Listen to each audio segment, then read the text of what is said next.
Donc considérons les fonctions suivantes pour lesquelles on va tenter de trouver des asymptotes verticales. Donc la première fonction qui nous est donnée, c'est la fonction suivante qui est f de x qui est égal à 3x sur x moins 3 au carré. Okay. Donc on a une asymptote verticale en fait lorsque la limite, lorsque x tend vers une valeur a plus ou lorsque x tend vers une valeur a moins d'une fonction nous donne plus l'infini ou moins l'infini. Donc graphiquement en fait, on peut se représenter ça comme ça. Si j'ai mon axe des x ici et que je mets ma valeur a, si ma fonction a un comportement qui tend vers plus l'infini en se rapprochant de a, ou qui tend vers moins l'infini en se rapprochant de a, comme ça, ça veut dire en fait que j'ai une asymptote ici. Okay. Donc ma fonction, en fait la courbe de ma fonction ne touche jamais la droite d'équation x est égal à a. Okay. Et cette droite d'équation x est égal à a me donne mon asymptote. Donc ça peut être chacun de ces comportements okay, qui définit ma notion d'asymptote verticale. Okay. Donc comment est-ce qu'on va faire ici pour voir si une asymptote verticale? Donc habituellement la stratégie utilisée, c'est de voir en fait si notre fonction contient des valeurs pour lesquelles elle n'est pas définie. Okay. Donc des valeurs pour lesquelles elle n'est pas définie, et on va évaluer les limites autour de ces valeurs-là. Okay. Donc on voit ici, au niveau de mon graphe, que ma fonction, en fait, ma courbe s'approche de ma valeur a, en fait, de la droite x est égale à a sans jamais la toucher.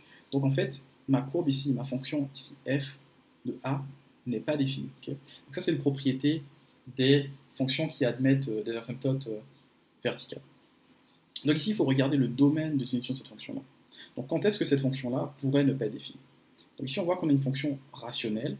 Okay, et pour les fonctions rationnelles, on sait que cette fonction-là n'est pas définie lorsque x moins 3 au carré est égal à 0. Donc quand le dénominateur est nul. Donc, x moins 3 ici au carré est égal à 0 seulement lorsque x est égal à 3.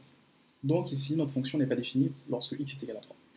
Donc ce qu'on va faire, c'est qu'on va chercher maintenant la limite à gauche de 3 et à droite de 3 pour voir le comportement de notre fonction.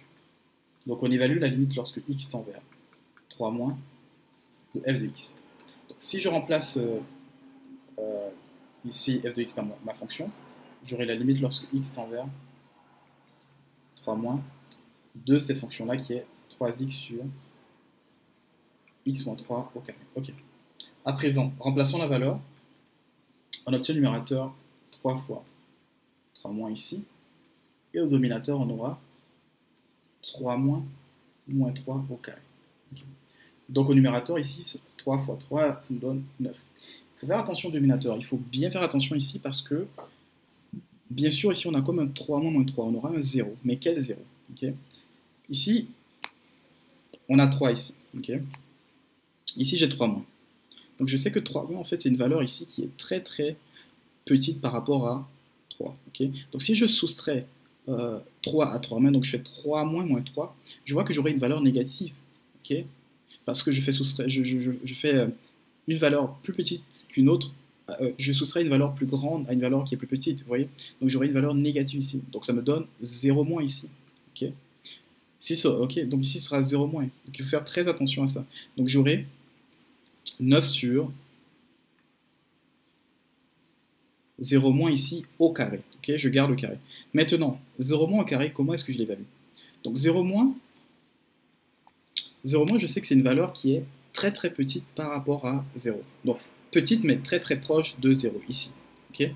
Or je sais que c'est une valeur qui est sensiblement proche de 0 mais elle reste une valeur négative. Okay. Ce n'est pas une valeur neutre comme 0. Or lorsque j'ai une valeur négative au carré, elle me devient une valeur positive.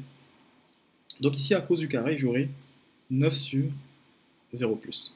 Donc je sais que oui effectivement ici j'aurai 9 sur 0 plus. Donc la limite lorsque x tend vers 3 moins de f de x me donne 9 sur 0 plus, et 9 sur 0 plus me donne plus l'infini. Okay.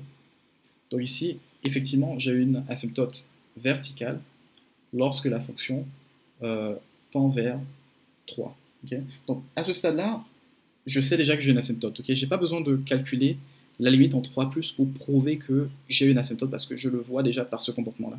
Mais c'est une bonne pratique de faire également l'autre, de calculer l'autre limite juste pour s'entraîner à avoir ce genre de de deux limites là avec les 0 moins et les 0 plus. Okay. Donc je vais le faire ici pour la pratique. Donc j'évalue la limite lorsque x tend vers 3 plus de ma fonction.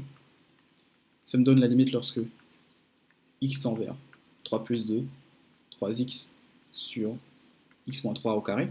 Donc lorsque je remplace ici, j'ai 3 fois 3 plus ici, sur 3 plus moins 3 au carré. Okay. Donc ici, j'ai 3 plus. Je sais que mon 3 plus est un peu plus grand que mon 3. Okay. Donc ça me donne ici 3 plus moins 3, ça me donne 0 plus. Donc j'aurai 9 sur 0 plus au carré. Okay. Donc 0 plus au carré, je sais que 0 plus c'est une valeur ici qui est un peu plus grande que 0. Donc quelque chose de positif au carré me donne toujours quelque chose de positif. Okay. Donc si j'ai 9 sur 0 plus, parce que 0 plus au carré c'est 0 plus. Donc ma limite également en 3 plus, c'est plus infini. Donc ma fonction en fait, ici, lorsqu'elle se rapproche de 3, je vais essayer de le représenter. Disons que ça c'est le point 3. Lorsque ma fonction se rapproche de 3, en fait, à gauche de 3, elle tend vers plus infini comme ça. Et lorsqu'elle se rapproche de 3 plus également, elle tend vers plus infini comme ça. Donc on a un cas de figure qui est similaire à celui-là. Okay. Voilà.